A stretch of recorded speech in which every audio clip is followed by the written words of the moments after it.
Welcome back, everyone, to Strange Planet Podcast. And don't forget to like, share, and subscribe. And also don't forget to hit the bell icon for notifications. This week's episode will be about the Gaza-Israeli conflict. We're going to do some more further talking on this. And I guess to tee off here, I see kind of like both sides. I don't know if it's just me. I highly doubt it. But the way and the information, and even from what we talked about last week, I see kind of, in a sense, there being faults on both sides in that Israel kind of boxed Gaza in and, won't let anybody in or out. And you're going to do that to 2 million people for an extended amount of time. We're talking over 10 years. So I can see, I guess, why they would probably be pretty pissed, especially when they have no access to resources and stuff. But at the same time, I don't think what they did, which was attacking Israel, was also a smart move or, a good thing either. So I feel like there's kind of faults on both sides. And I really also see that the only real resolution eventually at some point is going to be how both Israel and Gaza are both going to have to share the land. Now, I'm not sure if that concept is actually something that Gaza or Israel are actually considering, but that might be the only way. And the only real question to ask yourself next is, what is the quickest way we could possibly get there before the situation gets any worse? Okay. As for the fault on both sides, if you look at it objectively, you can definitely see that there is fault on both sides. Now, had the Israelis not treated the Palestinians poorly enough for them to go into the hands of Hamas, or Hamas was able to do those cruel things with their backing, that's kind of on Israel. But at the same time, you got all those horrible attacks, which, kids and everything gets involved, and that's where, that's where, like, you can't do that kind of stuff. When it comes to that, it's now fault is on both sides. So at this point, I don't think there is a quick resolution unless other nations get involved. But then you're going to start splitting hairs. You got these people on this side, these people on that side, and then it becomes a world issue, which is not good. But at the same time, I think at some point the world is going to have to step in and say this is enough. People need to get along, and it may eventually come to the point, like you said, where they both will have to live and share the land amongst each other and just be a hybrid society, But I don't know if they're going to be able to do that. Because you look at Hamas, and that is the terrorist group. So it's understandable that like Israel wouldn't want to negotiate with terrorist groups. But at the same time, not all those people, there's 2 million of them in there. They're not all on board with that either. So, that also leads to more complications because they're bombing, and some of those people, probably majority of them, aren't really on board with that. So, that's not really right either. It's this very sticky situation that's kind of going on there, and it's been boiling up over the years. Well, this is a tale as old as like the Hatfields and the McCoys. This is a tale of two different people that technically come from the same backgrounds, that come from the same people, just split based on disagreements or whatever the beginning of this split came from. It has now grown into a populace that don't even remember what started it in the first place. So if we could use that kind of, not convince everyone, but persuade them to be like, look, you're the descendants of people who had this conflict. Can't you get along in the sense of moving past, the past, grievances, but like with the war going on now, this is definitely not something that's going to come easily. It'll take many presidents / diplomats across the world to try to kind of nurture this environment. At least this is my opinion, though. God knows what could really work or what is proper in the situation. But it's a possibility, but it's something that's going to need to be worked on by a ton of people. And it's the quickest point to get there, to get started, would have to be pulling a ceasefire, focusing on getting Hamas out, getting the terrorist, situation out, and then healing the Palestinian people that are there, not just, physically, but, economically. But, you know what I'm saying? Like, patch them back up, get them on their feet, get them to a point where they are comfortable, not where you had them before, like, okay, your sword is gone, I'll get back in your cage. No, it's going to take a lot for Israel to give in order to get past this, to have a ceasefire. Otherwise, it's going to be demands, demands, demands, and they're going to choke them again, and it's just going to repeat. Yeah. So, first of all, in terms of what blame to assign to each side, so this really, like you guys said, there's enough blame to go around. Terrible things have happened in Gaza and in Israel over the past several decades. This all stemmed from what was originally the United Kingdom's or Great Britain's sort of allocation of land that belonged to Arabic peoples in the Ottoman Empire. Britain, as you know, was an empire and had territories all over the world, including the United States. I was going to say this one. Yeah. Yeah, we in the United States gained our independence from Great Britain from, fighting the Revolutionary War and the War of 1812. Right. To secure it. So this conflict has been going on for a very long time, since 1948, when Great Britain decided to give this land that was already occupied by Arabic peoples, including the Palestinians, for hundreds, if not thousands of years. And they just said, you know what? We're going to designate this place for Jewish people who were persecuted in the Holocaust, persecuted and killed in the Holocaust, and also persecuted throughout Europe, including in Britain. So a lot of people look at the Holocaust and say, that's a horrible thing that Germany did. And, what people don't realize is that the Jewish people were persecuted throughout Europe and in Russia as well. And so Jews were killed in Russia, and they were treated very poorly by many European countries. And so there was this desire to have a country where they could go and, have a country in which they would be safe. Unfortunately, there were people that already lived in that area. And Israel fought a series of wars to secure more territory in that area than they were originally given. And they never gave back those territories.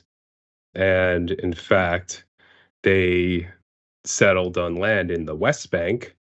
Every so often, you hear about more and more settlements being taken in the West Bank by Israeli citizens with the backing of their military. So these small areas, the Gaza Strip and the West Bank, which are located inside the Israeli state, they are very small areas for what amounts to a lot of people. There are 2.3, 2.4 million Palestinians living in the Gaza Strip. And that is roughly the size of 2 Washington, D.C.s. So it's a very, very small place for that 2 many million people. Yeah, for real. And compare that with Israel. If you look at the map, that little strip contains over 2 million people, and Israel as a whole has about 7 million people. Wow. And so the amount of resources that they have in this tiny area is not sufficient to sustain themselves. And for the past 16 years or so, Israel has blockaded the Palestinians in the Gaza Strip, which means that they can't go in or out without express permission from the Israeli government. And that permission is only granted in special circumstances, such as things for like medical treatment, and even that's not guaranteed. The medical facilities in Gaza aren't sufficient for a lot of the medical treatment that Palestinians need, especially after, violent conflict. And so a lot of them die as a result of not having adequate medical treatment. Now, this latest incident that we saw earlier this week involving the bombing of a hospital in northern Gaza, in which hundreds of Palestinians were killed, most of whom are reported to be children. There were thousands of Palestinians seeking refuge in that hospital, and it was bombed. Now, of course, the Hamas government blames Israeli airstrikes. Israel denies responsibility. They blame it on another group called Islamic Jihad, which is sort of a rival group to Hamas. But regardless of the source of this bombing of the hospital, there are hundreds of Palestinians dead, and that does nothing to help the resolution of this conflict. Now, earlier, you guys talked about Hamas as being a terrorist group, and I think it's important to just sort of disambiguate what is meant by a terrorist designation. So there are obviously terrorists, people that use violence to get what they want politically in order to scare or to cause people to, the goal is to get people to accept whatever political agenda the group is trying to push. But specific terrorist designations are made by either individual countries or by the United Nations Security Council. Now, the Security Council, for people that don't know, is the permanent 5-member group that sort of makes all the big decisions at the United Nations. So most of the votes on resolutions that don't really have to do with security and war and peace matters, every nation can vote on those. But there are 5 nations that sit on the Security Council that have veto power over the other nations when it comes to these very important matters of war and peace. And those members are the United States, Russia, China, the UK, and France. For historical reasons, the UK and France are still there, although they're not nearly as powerful as the first 3. And so when it comes to Hamas, they are not designated as a terrorist organization by the United Nations Security Council. The United States considers them a terrorist group, but China and Russia do not. Interesting. So that stands in contrast to something like ISIS. So they are definitely considered a terrorist group, and Al-Qaeda is also considered a terrorist group by the United Nations Security Council.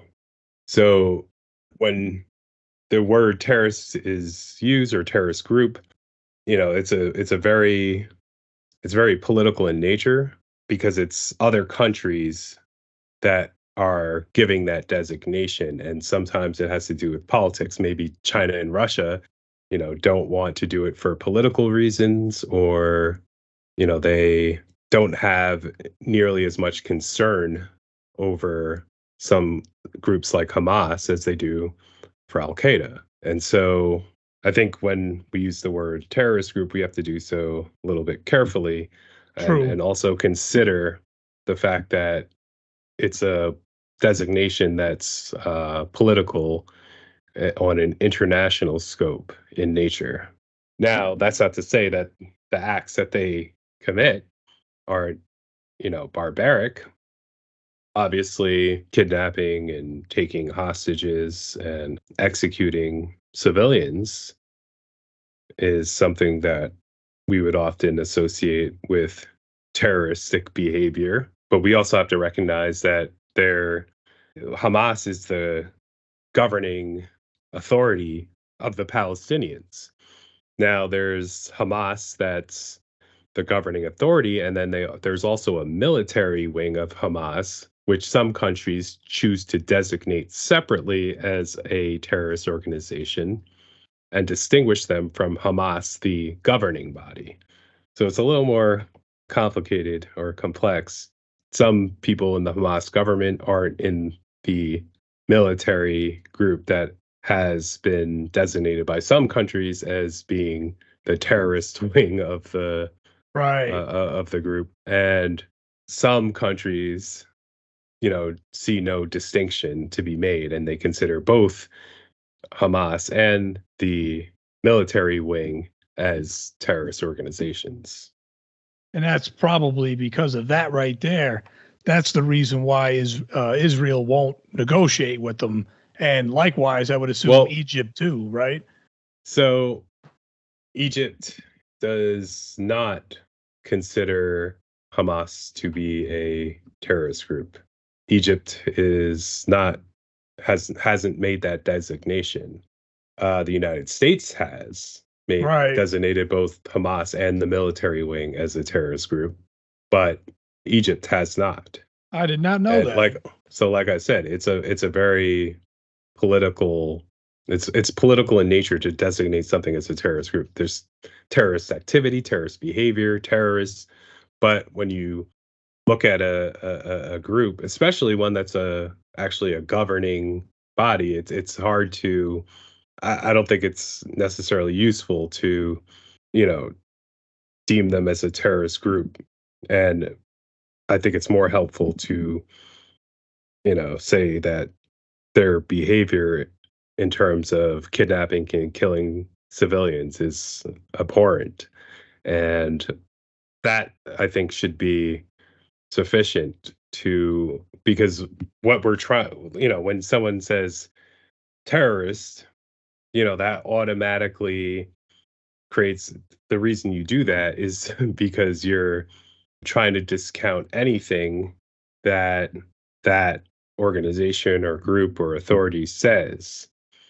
And I don't think that's necessarily the right move because they are, in fact, the governing authority of the Palestinians at this present time.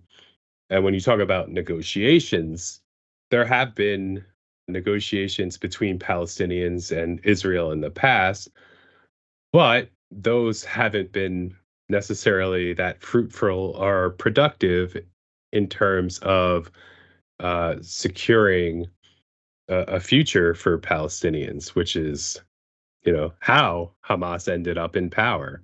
Right. And I think it's also important to distinguish between Palestinians and Hamas because, most Palestinians, polls show, do not even support Hamas. It's just sort of they're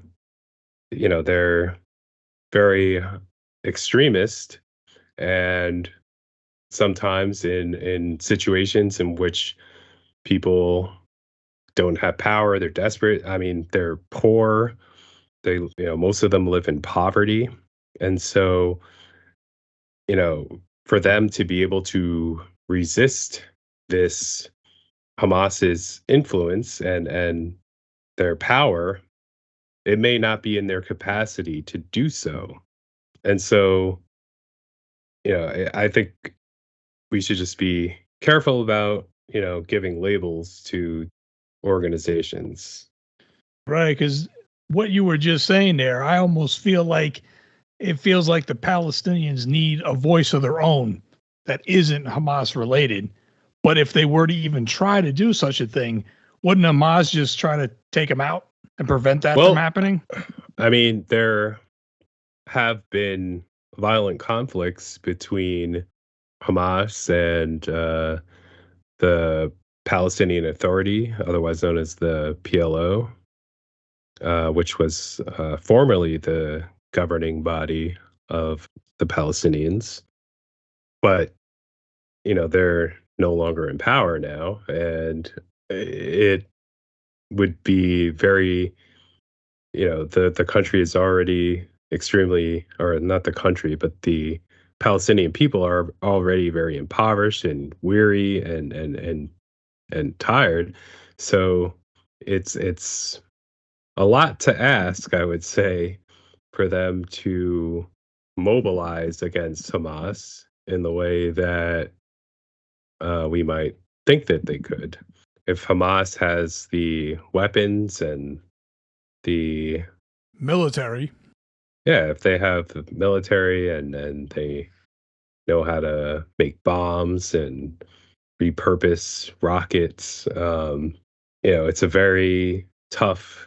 It's very tough to resist that as people who don't have weapons and don't are living in poverty, just trying to survive every day. That would be like almost like asking homeless people in the US to resist the government. I mean, right. There's just not that capacity to do so. And polls have shown that Hamas isn't necessarily very well liked by most Palestinians. That's what I was getting at. Because, would you clearly this isn't the case, but I wouldn't say that Hamas is really out for their best interests. Would you say that? Because think about it, if most of the people are not on board with it, obviously they're not happy with it, but there's not too much they can do about it either right now. Well, I don't doubt that Hamas thinks that it's doing what's in the best interests of the Palestinian people, and unfortunately, they think that their interests are served by violence and violent resistance, toward the Israelis. And I don't think that's the right approach. It may be an understandable approach given the frustrating conditions. However, I don't think history has shown that violence really resolves anything unless, of course, you have the means to win a war with violence. They by no means have the capacity to win against Israel. And so I would hope that they would see that a better approach would be, nonviolent resistance and protest.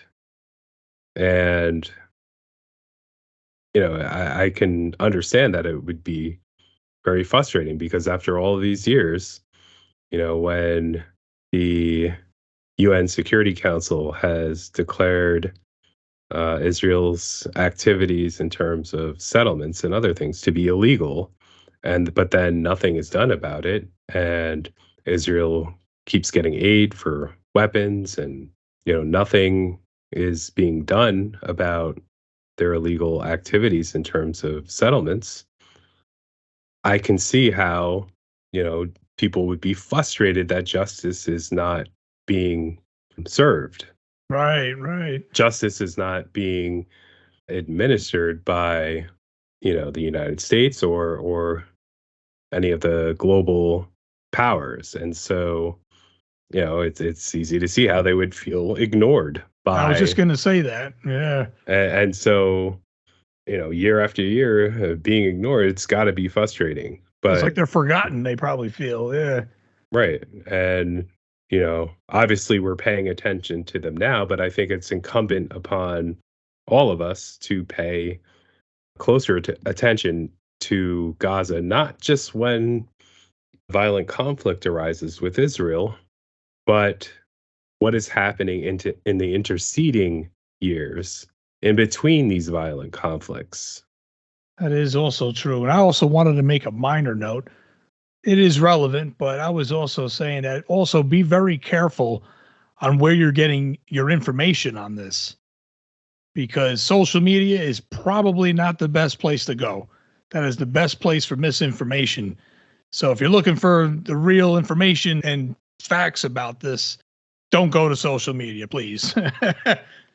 Yeah, I mean, there's obviously a lot of emotional tension arising from this conflict. And when there are emotions that are running high, there's an incentive to lie or to omit important information or to misinform people or to believe things that are only preliminarily reported but not fact checked or verified.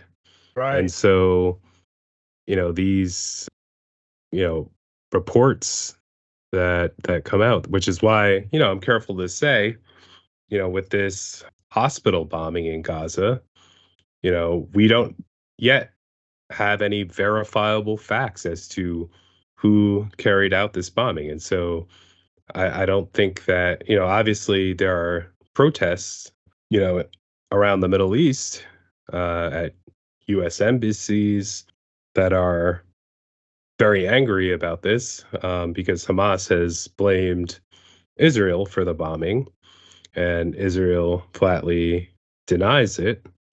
And so we don't know yet. It's certainly possible. I mean, the hospital was in the area that Israel designated as not a safe place for Palestinians to be because they were going to be conducting airstrikes there. And if you look at the pictures of Gaza, the cities that have been devastated by the airstrikes, it's not hard to see how a hospital might have been struck. And the UN and Doctors Without Borders, those humanitarian organizations, have said that in the past, hospitals and other soft targets like that have been hit by Israeli airstrikes. And so it's not inconceivable that that might have happened. But I don't think that people should necessarily believe, um, what either side says with regard to responsibility for the bombing or for any of these things without, independent, objective fact checking. I mean, when it comes down to it, if anything ever gets resolved, the result would have to be Israel has to lighten up on the Palestinians, has to give them more of their basic needs so they don't feel not so impoverished.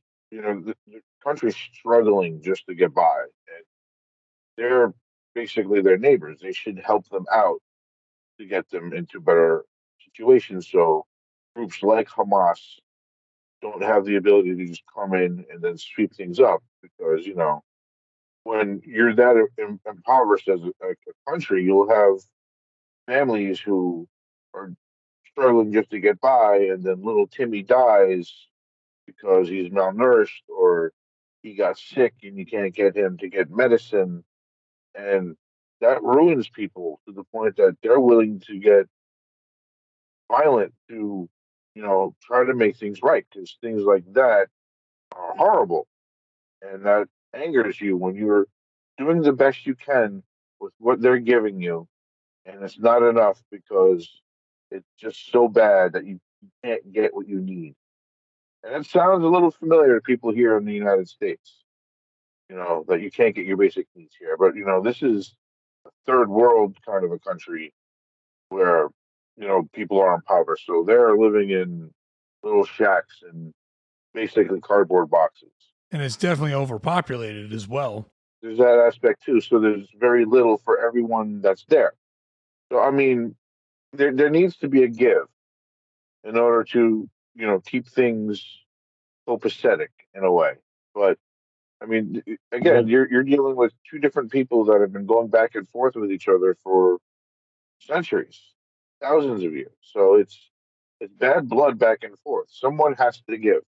There has to the be a give. problem with the give is that Israel sees Hamas as and has designated Hamas as a terrorist organization, and so they don't want to give anything to, you know, besides, the most basic humanitarian, to let humanitarian groups go in there and help. They really don't want to give anything to them while include Hamas is in control. including sharing the land, so it seems. Well, I mean, when you say sharing the land, I mean, the Gazans have land and there's the West Bank, and Israel has not only not given them more land, they've taken more land in the West Bank. And so it's pretty clear that, you know, giving them more land is not Part of the agenda here. it's not in their short term or for that matter long term goals. You had mentioned earlier about a country, this one solution being a country that would share the land, and in terms of being sort of like the United States and that it's multicultural. And I don't think Israel is interested in that, at least not the current government in Israel. I don't think they're interested in that.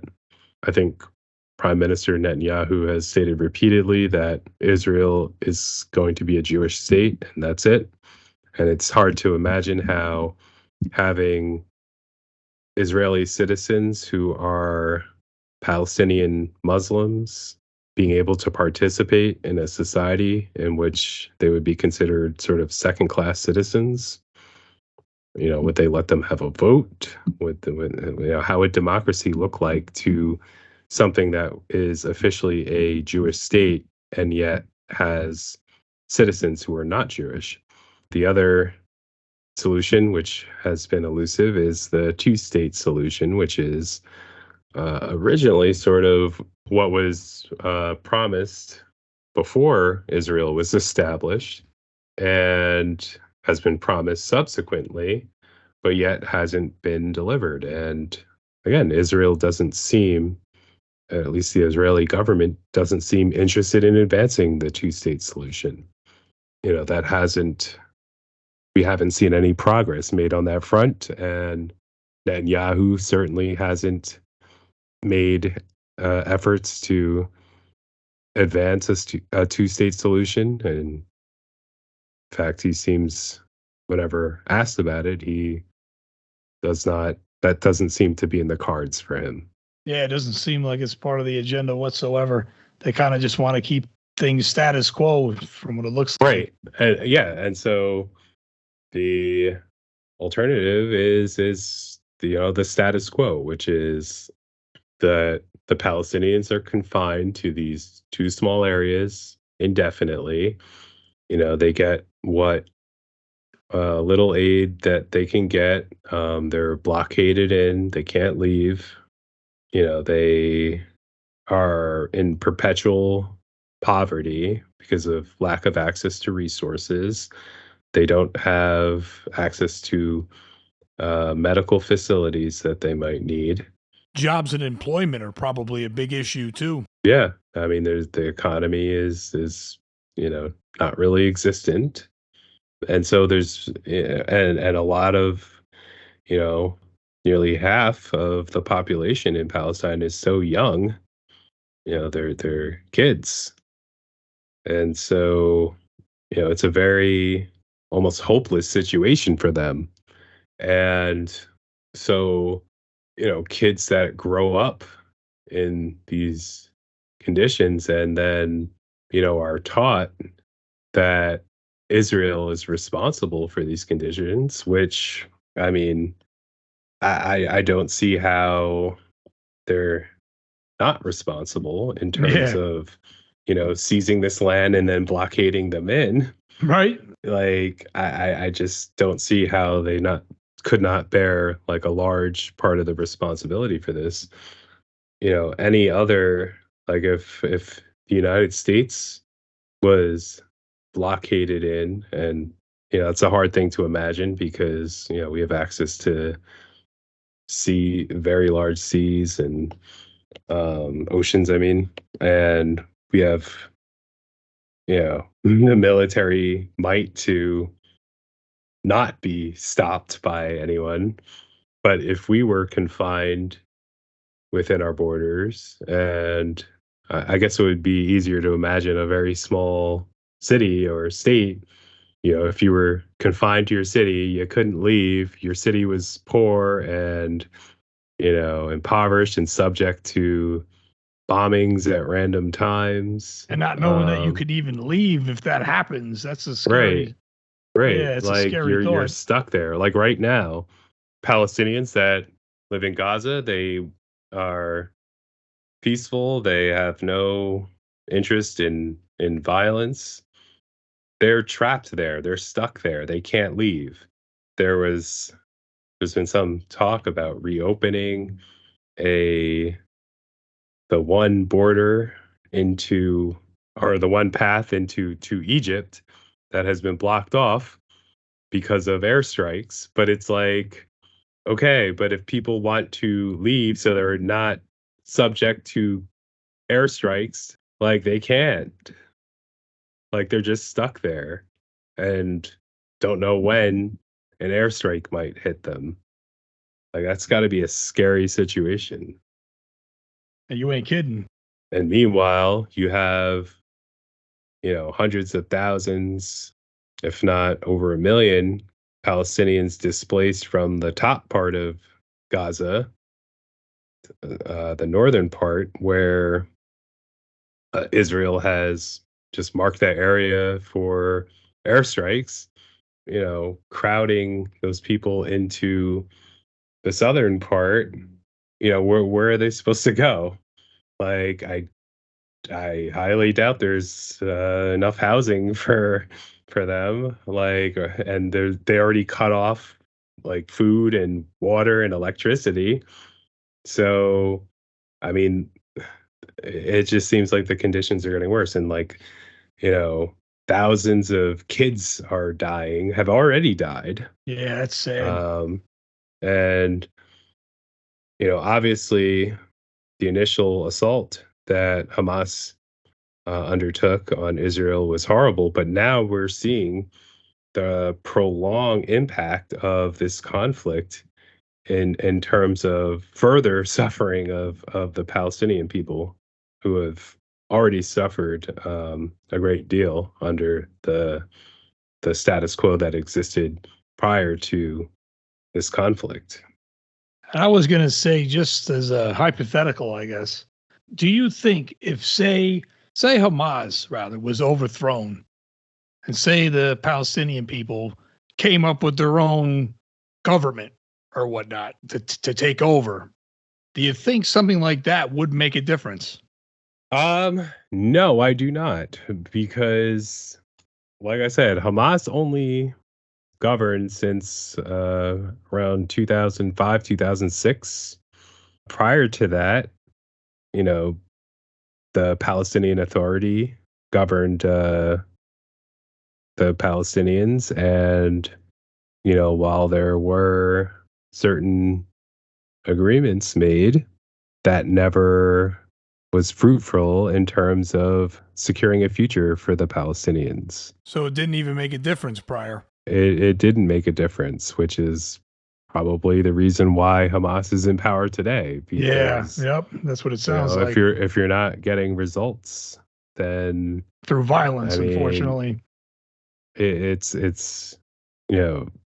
that has this has gone on for several decades. Way too long. I mean, the number of presidents who have presided over during this decades long conflict, it goes back,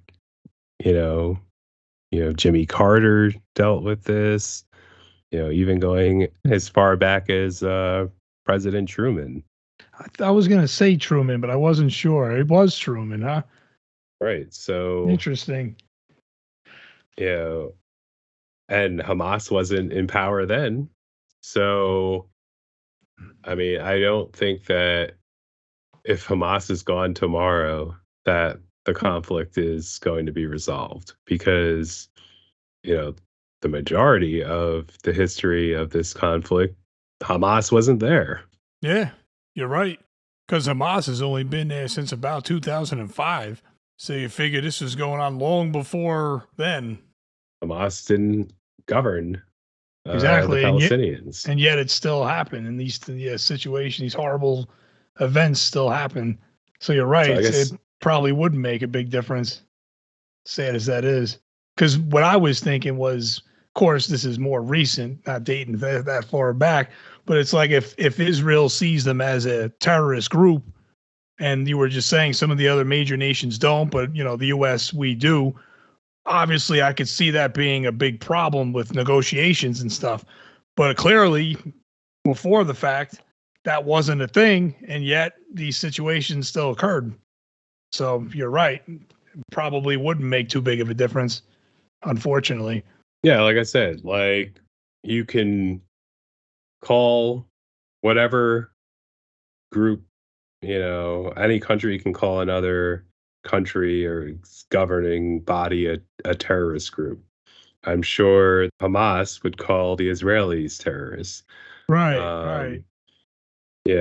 There's it's while there are certainly terrorists and acts of terror and terroristic behavior and people who use terrorism as a political tool to get what they want or to gain power or to have influence, I don't think that those designations are necessarily helpful in terms of resolving the conflict, because at the end of the day, there are people who are considered the governing authorities of countries and people, and at the end of the day, you have to deal with them.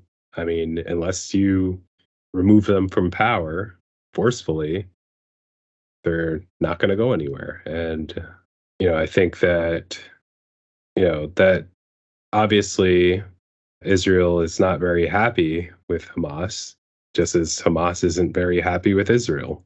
Right. It's a two-way street there. And, there's definitely not any trust between them, and there shouldn't be, which is why it's important for the international community to sort of step in and have forums where these disagreements can be worked out and to be mediated.